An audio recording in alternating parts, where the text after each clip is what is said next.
Got a yearning for the perfect mashed potatoes? Simplicity isn't your friend. Here are a few ways to kick this classic dish up a notch or two.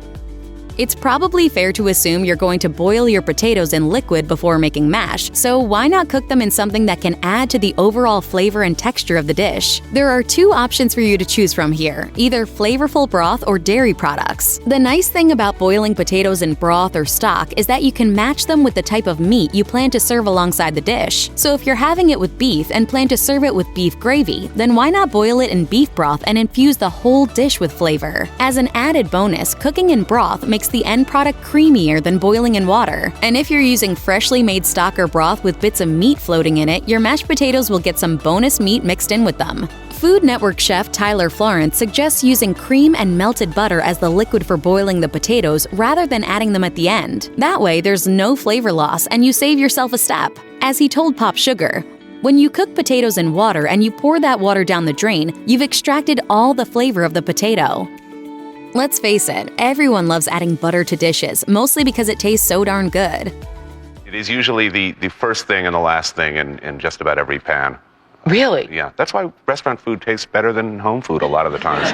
Adding butter to mashed potatoes is ordinary enough and features in most recipes. However, you can kick the flavor up a notch by adding rich, nutty brown butter. When you allow butter to brown, it undergoes the Maillard reaction, which is the same thing that happens to other foods when they get hot enough to brown. The sugars in the butter react with its amino acids, which ultimately change the butter's color and flavor. Adding brown butter adds both fat and complexity to the dish. While you can buy brown butter from the store, it only takes 6 to 8 minutes to make it from scratch, so it's not exactly time-consuming, especially considering the payoff. Once you've made it, just add the brown butter to a dish where you would normally add regular butter. And while it tastes great as the main star, you can always make it richer by throwing in some extra ingredients such as garlic or cheese.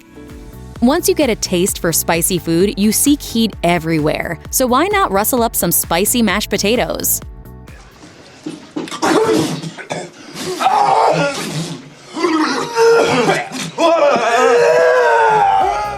Adding heat can be as easy as adding 2 or 3 tablespoons of your favorite hot sauce. To add smokiness and spice, add a tablespoon or 2 of chipotles and adobo. However, chili peppers aren't the only way to add heat. The secret ingredient Guy Fieri uses in his mashed potatoes is sure to clear your sinuses. Besides a whole head of roasted garlic, he adds 4 teaspoons of wasabi powder. Another option is to add the heat to your gravy. For example, you can make Cajun gravy by adding a teaspoon and a half of hot sauce and a half teaspoon of Cajun seasonings to a light gravy like chicken or turkey gravy.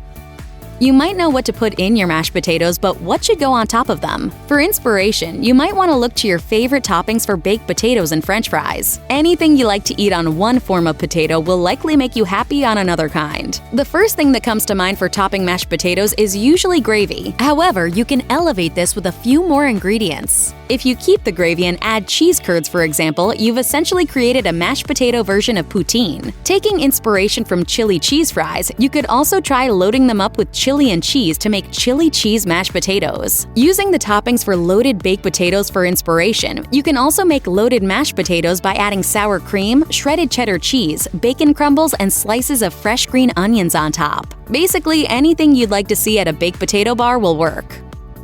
There's absolutely nothing wrong with just using milk to help moisten your mashed potatoes. However, there are much richer dairy products you could be using to amp up the flavor and give the dish a creamier mouthfeel. Heavy cream isn't just for making whipped cream. You can also use it to add depth to your potatoes. You'll want to swap it out 1-to-1 for the normal amount of milk you add. Potatoes also taste great when you add a hint of tartness to them. Some dairy products that can add a touch of crave-worthy sourness include plain yogurt and sour cream. Adding about a half cup of either to your regular recipe can give it extra bite. Meanwhile, buttermilk is also a great alternative for adding a dash of tartness.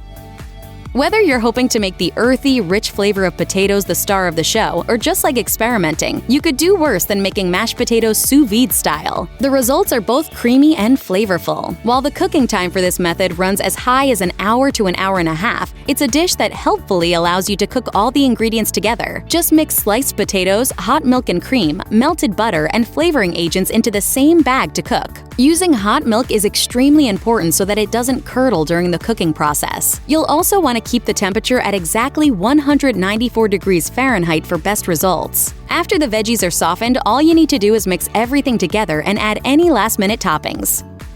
Most of us turn to regular dairy products to add richness to our mashed potatoes. However, one option you might not have considered is adding mayonnaise. No, God! No, God, please, no! No! Okay, don't panic. Just think about the role mayonnaise plays in potato salads. Now imagine all that creaminess permeating a dish of fluffy mashed potatoes. Yep, it's true. If you like mayo in potato salad, you'll probably like it in mashed potatoes too. Of course, we're talking about real mayonnaise here rather than the fake Miracle Whip stuff that turns oily when it gets hot. Rich custard types such as Duke's mayonnaise or even homemade mayo can turn your ordinary mashed potatoes into something else. All that fat also improves the texture, making the dish delightfully creamy.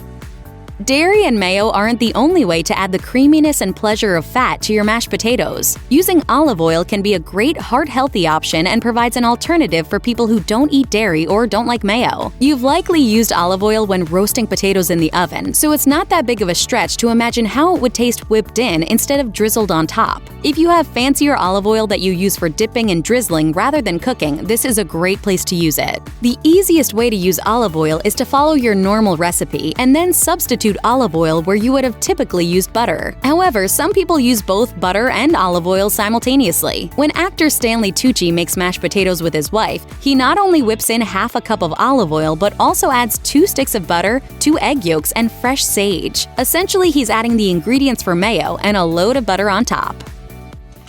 Here's what you do. You just fold it in. Okay, I don't know how to fold broken cheese like that. And I don't know how to be any clearer.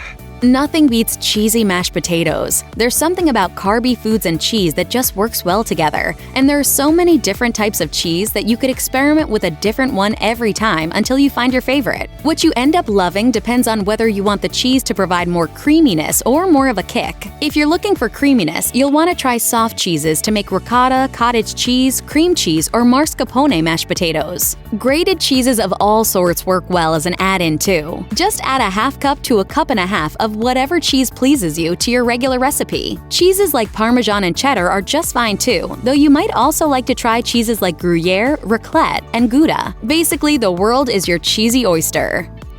Garlic and potatoes are a match made in heaven. This allium brings out an incredible depth of flavor and provides a pleasant pungency to the dish. If you haven't tried adding garlic before, you'll find that it's a great way to add a subtle change that elevates the dish beyond the ordinary. How much garlic you use is entirely up to how much you love garlic and perhaps how concerned you might be about vampires. Garlic! 3 cloves of garlic for 4 large potatoes is a starter amount for simple garlic mashed potatoes, but you can add more if you're a big garlic lover. Roasting is one option for pre-cooking the garlic, but you could also cook it while heating the butter and milk or boiling it with the potatoes, although that last method won't be ideal for maximizing flavor, as most of it will quite literally go down the drain. And if you don't have any fresh garlic, you can always sprinkle a little garlic powder in your dish to taste. There are several alliums besides garlic you can use to add a stronger, more savory flavor to your potatoes. Regular onions, green onions, chives, and leeks are all great candidates for adding more intensity to your dish. Sour cream and garlic both tend to pair well with oniony potatoes if you're considering other add-ins. When it comes to leeks and regular onions, you'll likely want to cook them first before using them. While you could boil your leeks or onions with the potatoes, less flavor gets lost in the water if you cook them separately. If you are looking for an extremely rich flavor, try adding caramelized onions to make French onion mashed potatoes. If you add green onions or chives, these are great to sprinkle in raw at the last minute. They make especially nice additions with other add-ins like sour cream or cheese, providing a fresh punch of flavor.